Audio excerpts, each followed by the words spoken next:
द्वितीय दिवस के शाला सुरक्षा प्रशिक्षण में आप लोगों का हार्दिक अभिनंदन है, स्वागत है और सभी गुरुजनों का नमन।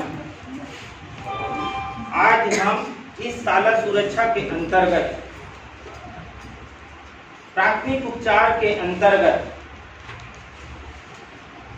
कैजुअल्टी को किस प्रकार से सुरक्षित या उसको रिलीफ देते हुए अस्पताल तक पहुंचाएं और इस अस्पताल तक पहुंचाने के लिए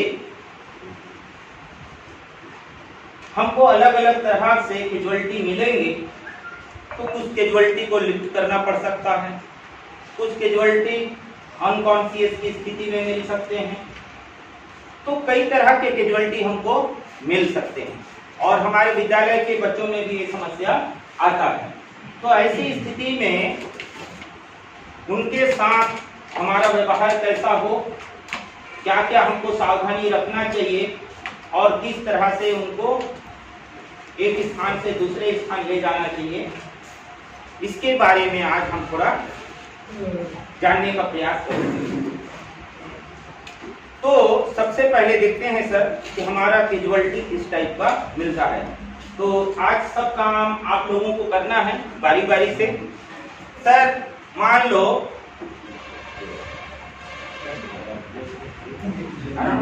यहाँ हो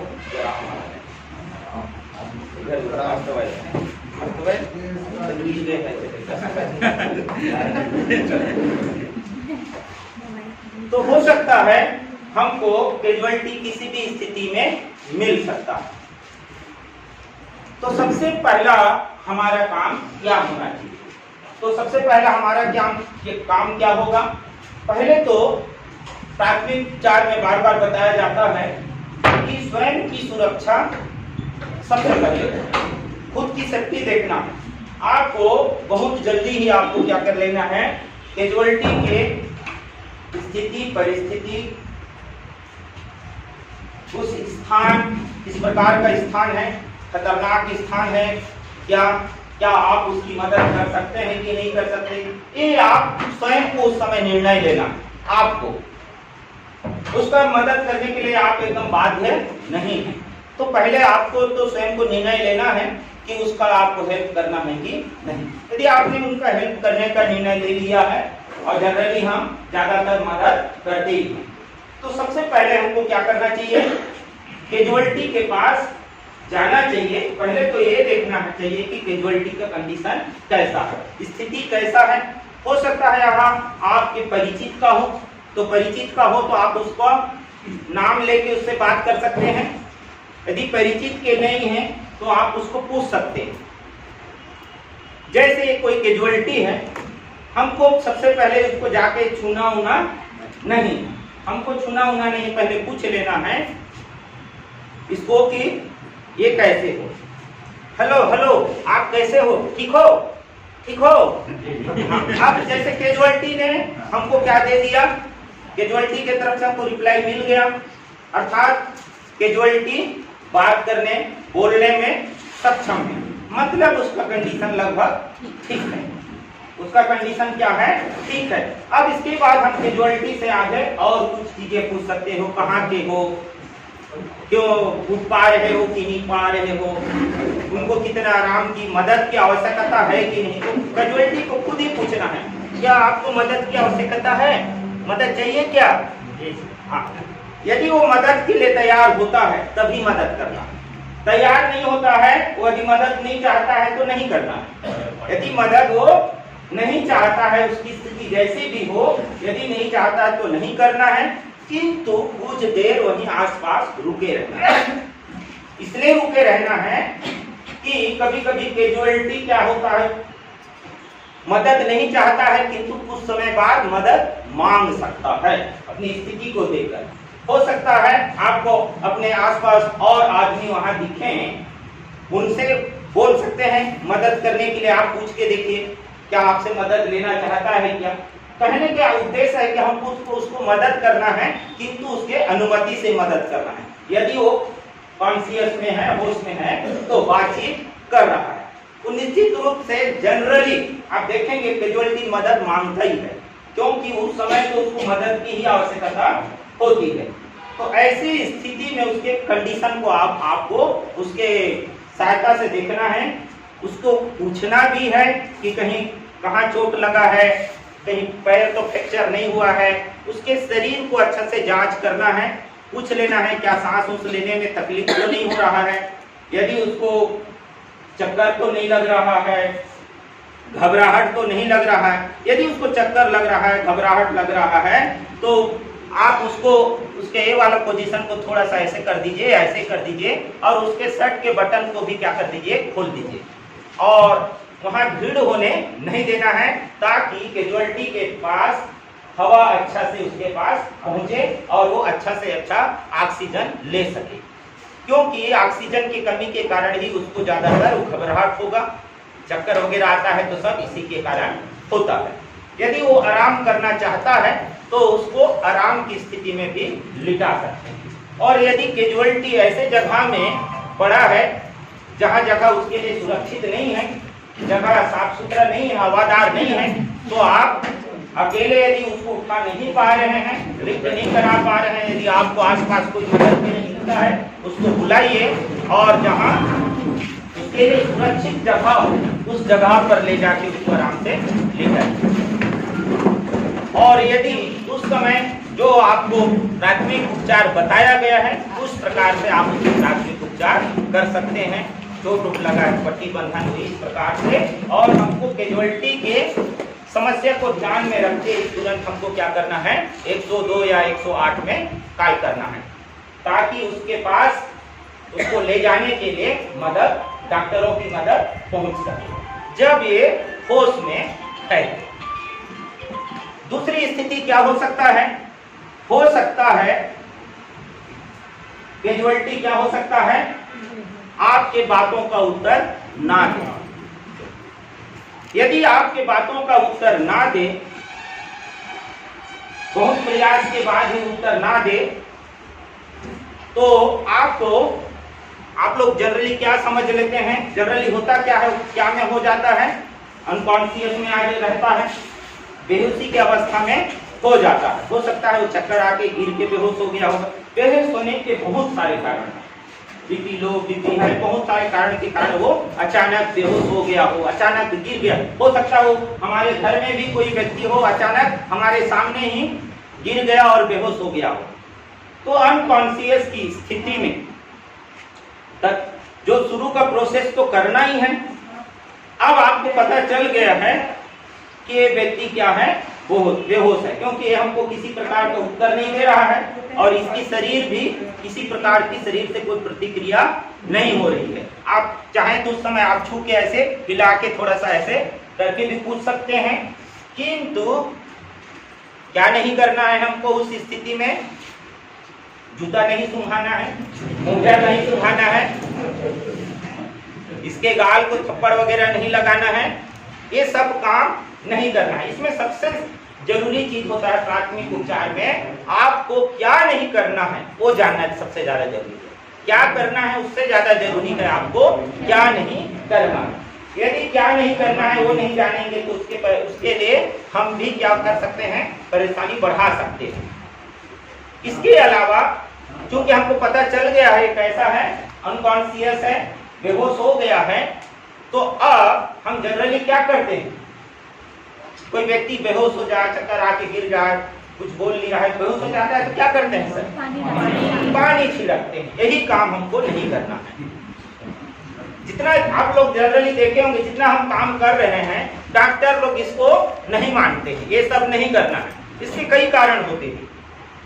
इसके अलावा हम और क्या कर लेते हैं, बेहोश वगैरह होता है तो इसके हथेली है, तलवा है, इसको तेल उल से रगड़ना शुरू कर देते हैं। एक ही उसके लिए खतरनाक हो सकता है, क्योंकि हमको कारण ही नहीं मालूम है कि वो किस कारण से बेहोश हुआ है, अनकॉन्शियस में है।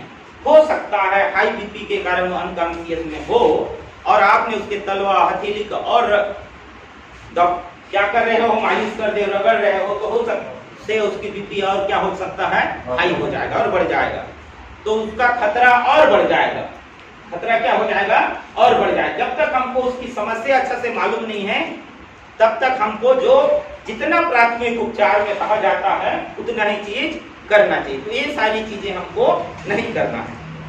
तो अब हमारा काम क्या है, पता चल गया है व्यक्ति बेहोश हो गया है। अब बेहोश हो गया है तो अभी इसके लिए खतरा भी है, क्योंकि जनरली व्यक्ति बेहोश ज्यादातर परसेंट क्या है जनरली बेहोश होता है। व्यक्ति कुछ समय बाद क्या हो जाता है, होश में आ जाता है। वो ऑक्सीजन की कमी से घबराहट, चिंता, बहुत सारे ऐसे जनरल कारण होते हैं जिनके कारण व्यक्ति क्या हो जाता है, बेहोश हो जाता है। बेहोशी के समय वो बेहोश इसलिए भी हो जाता है कि व्यक्ति को जो ब्लड सर्कुलेशन मस्तिष्क तक सही नहीं पहुंच पाता। उसका जो ब्लड मस्तिष्क तक जैसे पहुंचना चाहिए उस तरह से नहीं पहुंचने के कारण उसका मस्तिष्क उस समय काम नहीं करता है, जिसके कारण से वो व्यक्ति ज्यादातर क्या होते हैं, बेहोश हो जाते हैं। तो अब हमको क्या करना पड़ेगा सर, उसको पहले तो बेहोश हो चुका है तो तुरंत 102 और 108 में हमको कॉल कर देना है। आसपास और व्यक्ति आपको दिखाई दे रहा है तो मदद लेना है और व्यक्ति को सुरक्षित जगह में ले जाना है। यदि अनबैलेंस जगह में पड़ा है, इधर उधर पड़ा है, तो सुरक्षित जगह में ले जाना है। और वही जगह यदि उसके लिए सुरक्षित है, वो ठीक ठाक जगह में है, घर में है, स्कूल में है, तो आपको वहीं रहने देना है और बढ़िया से उसको होश में लाने का प्रयास करना। हमने कॉल कर दिया कहां पर, 102 108 में मेडिकल के लिए कर चुके हैं। उनके आते तक आप उनको होश में लाने का क्या कर सकते हैं, प्रयास करना है। तो होश में लाने का प्रयास करने से पहले आपको एक बार चेक करना है, इसकी जांच करना है, क्या व्यक्ति सांस ले रहा है कि नहीं, क्या व्यक्ति का हार्ट बीट काम कर रहा है कि नहीं। ये दो चीज हमको क्या करना है, इसकी जांच करना है। इसकी जांच से ही आपको पता चल जाएगा कि व्यक्ति की कैजुअलिटी कितना है, कितना खतरा स्थिति में है। उससे पहले आप इसके शरीर को क्या कर दीजिए, बढ़िया से बढ़िया रख दीजिए रिलैक्स स्थिति में। इसके बटन को भी आप अच्छा तो होश में नहीं है तो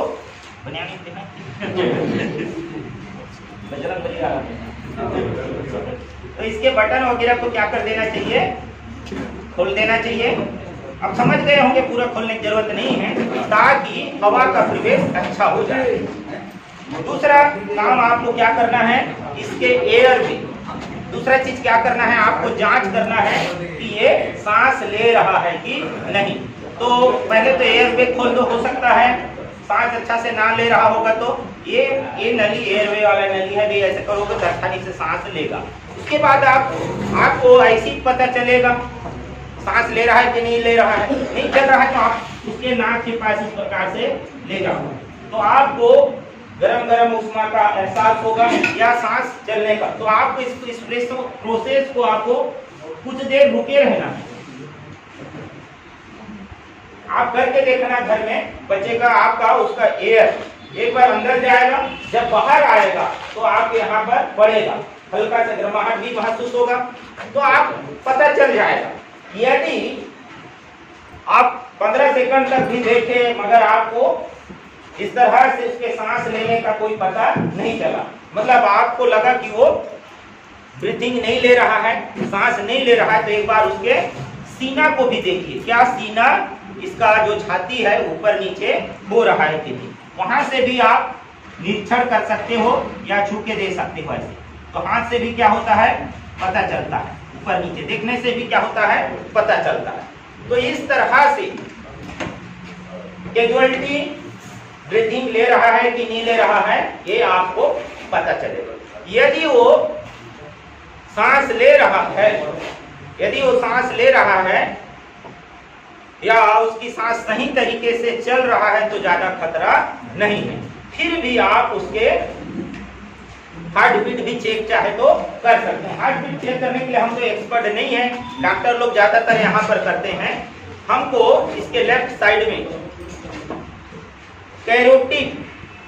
कैरोटिड आर्टरी नसों तक इधर तो यहाँ पर ये देखो, यहाँ पर गड्ढा में सबसे जल्दी यही पता चलता है। लेफ्ट साइड कैरोटिड नस होता है। आप 10 से 15 मिनट तक रखिए तो आपको पता चल जाएगा चल रहा है कि नहीं। आप यहाँ से एक्सपर्ट हैं तो यहाँ से भी क्या कर सकते हैं, कर सकते हैं। ये भी ठीक है, ये भी चल रहा है, मतलब इसको खतरा नहीं है। इसका सांस भी सही चल रहा है, सांस भी सही चल रहा है, हार्ट बीट भी सही चल रहा है, मतलब इसको खतरा ज्यादा नहीं है। ऐसी बेहोश हुआ होगा तो आपको सीपीआर की प्रोसेस करने की जरूरत अभी नहीं। अब अगला काम क्या है, आप चेक कर लिए प्रॉपर तरीके से। अब आपका काम है इसको होश में लाने का प्रयास करना। जनरली होश में बताया था कि हमारे ब्रेन तक ब्लड सर्कुलेशन यदि सही तरीके से ना हो तो ज्यादातर व्यक्ति क्या हो जाता है, घबराहट, चक्कर और बहुत सारा चीज, दुर्बलता के कारण, खाना अच्छा से नहीं खाया, बहुत सारे कारण होते हैं जिसके कारण से वो बेहोश हो सकता है। कोई कभी कभी अचानक बड़ी दुर्घटना पे भी व्यक्ति बेहोश, सदमा में भी बेहोश हो जाते हैं। तो उसके लिए सबसे पहले क्या काम करना है, इसके ब्लड सर्कुलेशन को सिर तरफ पहुंचाना है। हम लोग जनरली क्या करते हैं, ज्यादा रिलीफ देने के लिए ऐसी स्थिति में सिर के नीचे क्या लगा देते हैं, तकिया। लगाना चाहिए कि नहीं लगाना चाहिए, नहीं लगाना चाहिए। सिर के नीचे तकिया लगाएंगे तो सिर और ऊपर हो जाएगा, और ऊपर हो जाएगा तो ब्लड सर्कुलेशन और स्लो हो जाएगा। तो आपको इस दोनों पैर को, ये दोनों पैर को क्या करना है, 60 से 70 डिग्री पर ऐसे पकड़े रखना। तो इससे क्या होगा, यहाँ से पूरा ब्लड सर्कुलेशन कहाँ सीधा जाएगा, सिर। ऐसे डॉक्टर मन का कहना है कि ज्यादातर सामान्य केस में यदि बेहोश हुआ रहता है तो इस प्रोसेस से वो होश में आ जाता है। किंतु आप ज्यादा देर इसका वेट नहीं किए और तुरंत रख दिए, होश ही में नहीं आ रहा है ऐसे सोच के, थोड़ा समय दीजिए इसको। थोड़ा क्या करना है, थोड़ा देर तक आप इसको पकड़े रहिए। यदि आपको पकड़ने में ऐसे तकलीफ हो रहा है तो आप कोई चीज रख भी सकते हैं इसके पीछे साइड। तो जनरली होश में आता है यदि सामान्य केस है तो। ये पहला है। तो इस तरह से हम क्या कर सकते हैं, इसके ब्लड सर्कुलेशन को सिर तक पहुंचाएंगे। सिर तक पहुंचने के बाद उसको प्रॉपर तरीके से ब्लड के माध्यम से पोषक तत्व मिलेगा और सही उसका मस्तिष्क काम करने लगेगा तो वो क्या हो जाएगा, होश में आ सकता है। यदि होश में नहीं आया है और आपको एक्यूट प्रेशर वाला पॉइंट मालूम है तो उसका भी ट्राई कर सकते हैं। एक्यूट प्रेशर के माध्यम से भी होश में लाते हैं। उसके कुछ पिक पॉइंट होते हैं। तो सबसे सरल पिक पॉइंट पहचानने का सबसे सरल तरीका है, ये जो इसका नाक है, नोज के नीचे दाढ़ी इधर जाता है, इधर जाता है, बीच में कहाँ क्या रहता है, गड्ढा वाला हिस्सा। वहां पर आप इसको दो तरह से कर सकते हैं। उंगली रखिए, दबाइए, छोड़िए, दबाइए, छोड़िए, ऐसे बार बार करते रहिए। या तो दूसरा टेक्निक है, आप यहाँ रखिए, क्लॉकवाइज यहाँ पर क्या करते जाइए, घुमाते जाइए, उसके बाद फिर एंटी क्लॉकवाइज घुमाते जाइए। ऐसा आप प्रोसेस कर सकते हैं। तो इसमें भी व्यक्ति होश में आ सकता है। ये एक्यूप्रेशर की पॉइंट है। एक्यूप्रेशर का दूसरा पॉइंट भी यहीं आसपास है। आपके इसके कान, ये कान जो लटकन बोलते हैं, इधर मांस वाला लटकते रहता है, जहां पर पहनते हैं, वो वाला पॉइंट के दोनों तरफ एक साथ क्या करिए, दबाइए, फिर छोड़िए, दबाइए, छोड़िए। एक दो बार नहीं, थोड़ा देर तक ऐसे दबाते, दबाइए, छोड़िए, दबाइए, छोड़िए। ये भी इसका एक्यूप्रेशर पॉइंट होता है। हाँ बोलिए सर। ये किसका नहीं, अब ये इसका एक्यूप्रेशर पॉइंट क्या है, दबाने के लिए।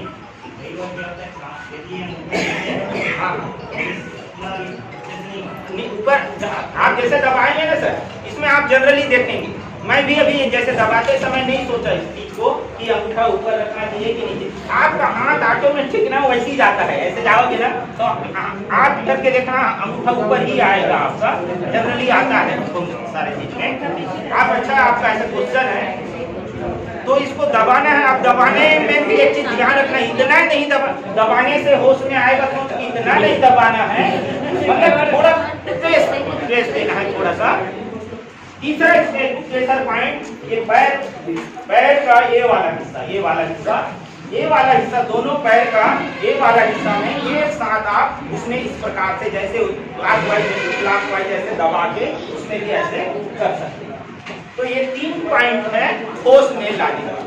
यदि इनमें इन सब करने से यदि वो होश में आ गया, होश में यदि क्या हो गया, आ गया, सांस तो पहले से ले रहा था, हार्ट बीट भी ठीक है, अब होश में भी आ गया।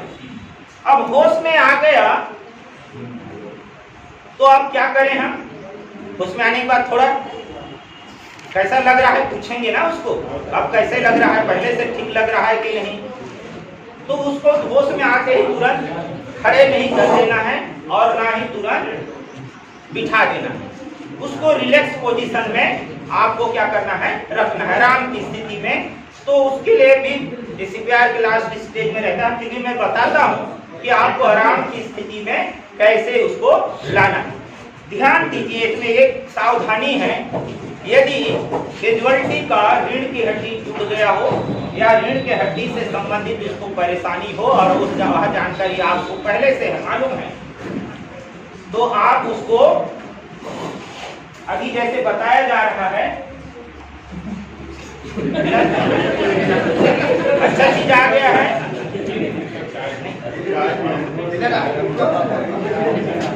व्यक्ति क्या है, होश में आ गया है। अब इसको हम यदि आराम की स्थिति में लाना चाहते हैं तो एक चीज क्या करना है, हाँ एक चीज और ध्यान रखना है, जब व्यक्ति बेहोश हो जाता है तो एक तो ये बटन खोल देना है, और यदि कोई ये देख लेना है इसके शरीर में कोई बंधा वाला चीज तो नहीं है, बंधा वाला कोई कड़ा पहना है, मान लो कोई एकदम कड़ा टाइट वाला है तो उसको ढीला कर देना है, जो बांधा है उसको ढीला कर देना है। इससे क्या है, ब्लड सर्कुलेशन अच्छा से होगा। तो बंधा वाला चीज को खोल देना है। अब इसको यदि इसकी रीढ़ के हड्डी में समस्या नहीं है तब ये वाला प्रोसेस आराम की स्थिति वाला ये वाला प्रोसेस में करना है, नहीं तो ऐसे ही रहने देना। इसको आराम से कैसे, क्योंकि आराम से, अब जब जनरली हाथ हमारा वैसे ही जाता है आराम की स्थिति में, ये वाला हाथ आपका क्या जाना चाहिए यहाँ पर इस प्रकार से, और ये वाला पोजीशन को हवा लेने के लिए क्या कर देना है, छोड़ देना। आप पैर को जैसे आराम की स्थिति में चाहे तो एक के ऊपर एक भी रख सकते हैं, या जैसे आपको उसको आराम लगता है पेशेंट ऐसे भी कर सकता है, ऐसे भी रख सकता है, या उसको ज्यादा कंफर्ट लग रहा है पैर को तो कहने के मतलब ज्यादा इसमें ज्यादा ये है कि ये हवा उसको एयर क्या होगा, उसका सीट अच्छा से जाना चाहिए, एयर लेना चाहिए। बाकी पैर का पोजीशन भी वो अपने आप आराम की स्थिति में लाने का कोशिश करेगा, ज्यादा कैजुअलिटी नहीं है तो ये तो हो गया। अब यहाँ पर एक चीज और ध्यान देना है, सावधान। क्या कैजुअलिटी को जैसी होश आ गया तुरंत पानी पिलाना है क्या, तुरंत कुछ खिलाना है क्या, नहीं खिलाना है, उसको रिलैक्स होने दीजिए, उसका श्वसन क्रिया प्रॉपर तरीके से चलने दीजिए, थोड़ा बेड दीजिए, और उसके बाद तो थोड़ा उसको अच्छा फील होगा तो खुद उठ के बैठना चाहेगा। जब उठ के बैठ पाएगा, जब उठ के बैठेगा, बैठने लगेगा या बिठाएंगे, तब वो आपको खुद ही पानी मांग लेगा, खुद ही पानी मांग लेगा। सुलाए सुलाए उसको पानी पिलाने की कोशिश नहीं करना चाहिए। एक चीज और ध्यान रखना है यहाँ, क्योंकि हम जनरली कभी कभी होता है, गांव में भी होता है, बेहोश रहता है तब भी हम पानी पिलाने की कोशिश करते हैं। व्यक्ति बेहोश हो गया है तब भी क्या कोशिश करते हैं, पानी पिलाने की कोशिश। आप सोचिए, बेहोश व्यक्ति यदि मुंह नहीं खोल रहा है तो मुंह को हम ही खोल देते हैं उसका ऐसे, और पानी पिलाने का क्या करते हैं, कोशिश करते हैं। ऐसे करने से क्या हो सकता है सर, क्योंकि व्यक्ति बेहोश है, उसका मस्तिष्क सही काम नहीं कर रहा है, तो उसके शरीर के अंग प्रॉपर तरीके से काम करेंगे क्या, नहीं करेंगे। पानी को उसके अंग जहां ले जाना चाहेगा वहां जाएगा क्या, नहीं जाएगा, बल्कि कहाँ क्या हो जाएगा, श्वास नली में जाके पानी फंस सकता है, और श्वास नली में यदि पानी फंस जाएगा तो वो ऑक्सीजन नहीं ले पाएगा, क्योंकि मार्ग रुक गया उसका, तो उसके लिए खतरा एकदम ज्यादा बढ़ जाएगा। बेहोश व्यक्ति को कभी भी खिलाने पिलाने की कोशिश नहीं करना है। होश में आने के बाद भी कुछ समय के बाद, रिलैक्स होने के बाद बढ़िया उसको बिठाइए, उसके बाद उसको पानी वगैरह दीजिए। तो ये तो तब की स्थिति है जब व्यक्ति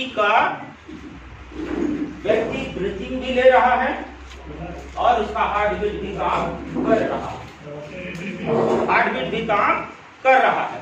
तो ऐसी स्थिति में वो ज्यादातर जनरली बेहोश वाला होता है। किंतु आपको पता चला, अब तीसरा स्टेप, अगला स्टेप में आते हैं। आप जब चेक कर रहे थे तो आपको पता चला, जब आपने ऐसे चेक किया तो पता चला कि वो सांस ले रहा है, सांस नहीं ले रहा, सांस नहीं ले रहा है। बहुत देर तक पता किए, सांस नहीं ले रहा है। उसका ये वाला इसको भी देखे कि सांस वो नहीं ले रहा है, बटन वगैरह खोल दिए हैं। तो उसके बाद देखिए उसके ये वाला पोजीशन चेस्ट को, तो क्या किया है, ये भी अप डाउन नहीं हो रहा।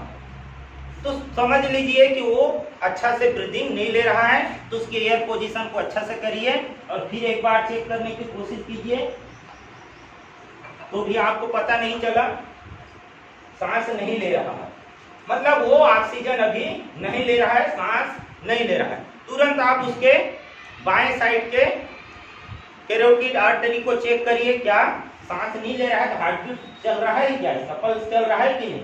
यदि ये चल रहा है, यदि चल रहा है मतलब इसका हार्ट काम कर रहा है, इसका हार्ट काम कर रहा है, बस एक इसका फेफड़ा सही काम नहीं कर रहा है, सांस सही नहीं ले रहा है। कहीं हो सकता है हवा फंसा हो या कुछ भी उसका कारण हो सकता है।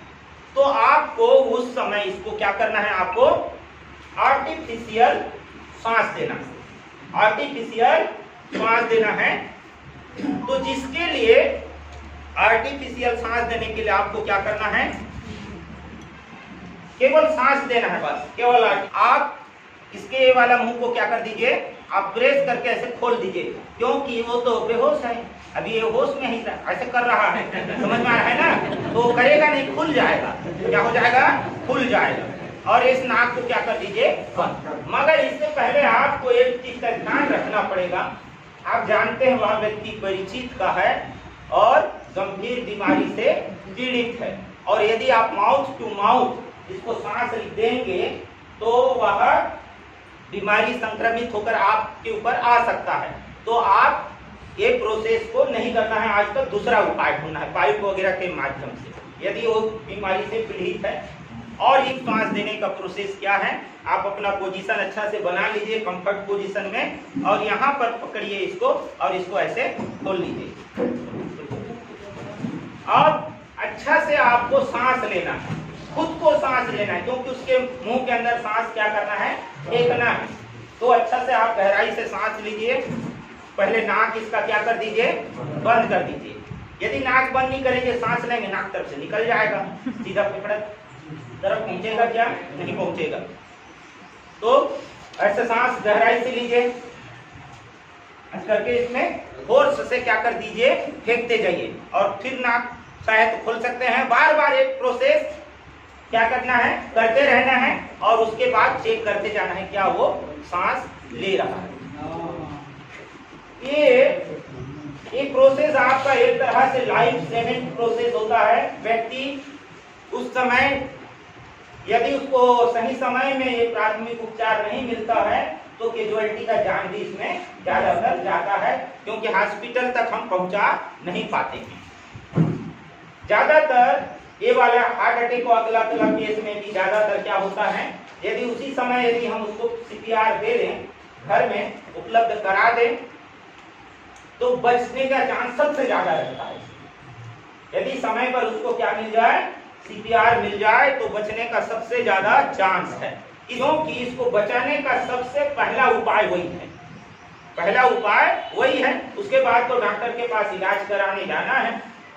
और यदि वो होश में नहीं आया तो हमारे पास तो केवल वही है उपाय समझ लेना है कि थोड़ा खतरा ज्यादा है। उसके बाद भी यदि सांस नहीं ले रहा है तो खतरा ज्यादा है, हमको आखिर डॉक्टर के पास ले जाना है या वेट करना है। इसके अलावा और कोई हमको खिलाना पिलाना उसको नहीं। ये केवल सांस नहीं ले रहा है तब की स्थिति। अब मान लो आपने चेक किया सांस नहीं ले रहा है, वो सांस नहीं ले रहा है, उसके आर्टरी को भी चेक किया, हार्ट उसका हार्ट बीट चल रहा है कि नहीं, पल्स चल रहा है कि नहीं, पता चला कि उसका पल्स भी नहीं चल रहा है, ये भी ऊपर नीचे नहीं हो रहा है, मतलब उसका हार्ट भी काम नहीं कर रहा है और ब्रीथिंग भी वो नहीं ले रहा है, दोनों प्रोसेस नहीं ले रहा है। तो ये सीपीआर का पूरा प्रोसेस है। अब यहाँ पर एक चीज को ध्यान रखना है, वो दोनों चीज नहीं ले रहा है, मतलब वो खतरा में है। कैसा है? खतरा में है उसका। अब आप सीपीआर देके उसका जीवन आप चाहे तो बचा सकते हैं, वो बचने लायक है तो।